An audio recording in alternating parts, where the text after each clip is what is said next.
Good morning and welcome back to day 2 on the road with me. So now we are actually going to start where we stopped yesterday, the Clearance Service Plaza. I have been here since yesterday 7:30. To show you some things here that you can, if you're not making notes of things, at least keep your logs with you. So let me show you a sample of what's the situation like. So you see this here, I have my logbook. If I go back for yesterday, you can literally see, let's say if I forgot to make notes or something. So 3:59 I was at clearance at this rest area where I'm at right now. And then at 4, I sent them an inquiry asking what's going on. And I was off duty until my time lapsed because I had enough time to drive to border and then I could have delivered it to the customer. So since there was no update, I ended up going into sleeper berth at 7:15, probably earlier, I don't know. And then I am in sleeper berth since then. So if you see my logs, like literally 14 hours, and my reset was about to complete at 2 a.m. So since 2 until 9, I haven't done anything where I would have been on the road doing another trip or something. So that's why you want to make sure that you have everything. A kind of long wait. This reminds me to tell you guys a few questions that might be useful for drivers to ask their companies or owner operators when they are joining. Because I have seen so many people not asking the questions and later regretting. So some of the questions that drivers can actually ask before joining, new or who are already in there and switching their companies, related to detention can be make sure you ask about the delays in the border crossing, delays in the customs, any delays at the customer like shipper or receiver when you are waiting to get loaded or unloaded, and then any wait period when you are waiting for your next load, any delays during the breakdowns. So these are the situations where you should actually clarify with your owner operator or the company that you're working for if you're going to get paid or not, and if you do, then in which situations, and then after how many hours of delay. Sometimes companies basically look for the first hour and they start paying your detention after the first hour. So I hope this is some useful information here. Oh, there is one more thing that I forgot to add. Make sure that you have enough food for yourself and for your truck as well. So your truck's basic needs, washer fluid, coolant, engine oil, some tools. For yourself, make sure you have enough water, some food. Let's say you get stuck at a place where there is nothing around. I was lucky enough that I had enough food with me, and then I also am stopped at a rest area where there are restaurants, there's shower, there's everything. But you want to be prepared. So this is actually another challenge for truck drivers. You may have to stand at any point and anywhere. So you want to be prepared in advance with everything that you might need on the road. That's what you have to see and look into if you decide to get into this job. Let's carry on with our day.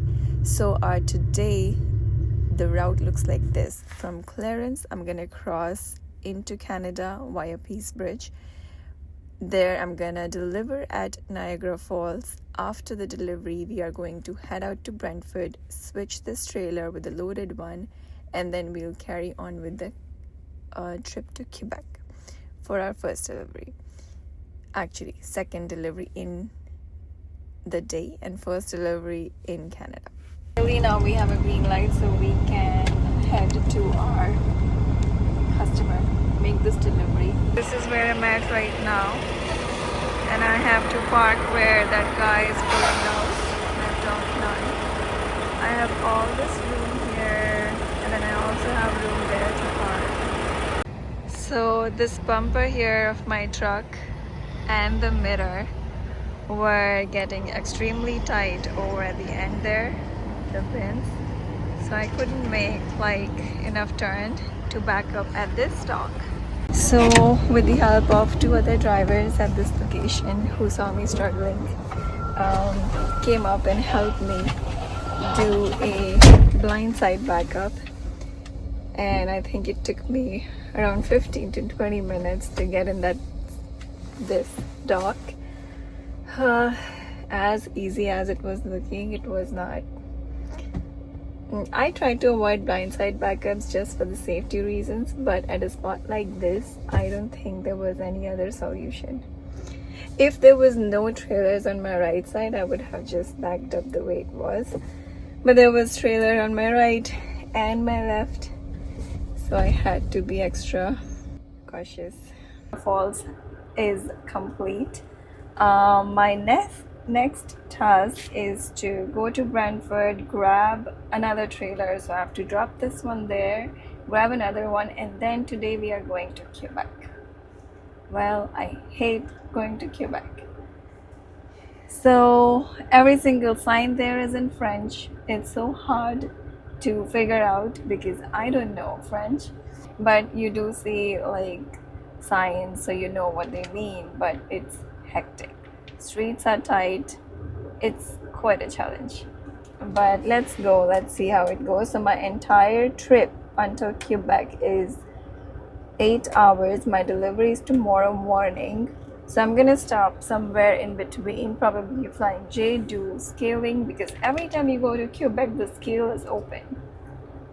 So I'm gonna do the scale before I enter Quebec, make sure all my weights are equally distributed and according to the regulations there, and then we'll probably stay somewhere close to the location because my delivery tomorrow is a bit late. Now I'm here at Brantford. There is a rule at this yard that you have to slide your tandems all the way back before heading inside, so I'm gonna slide the tandems and then we will go inside. So there was one time this morning I did a weight. Basically I did scaling, and then the weight on my stair was 500 pounds extra due to the bumper that I have.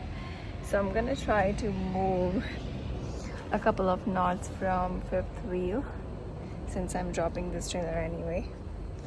I've never done this before, but let's see.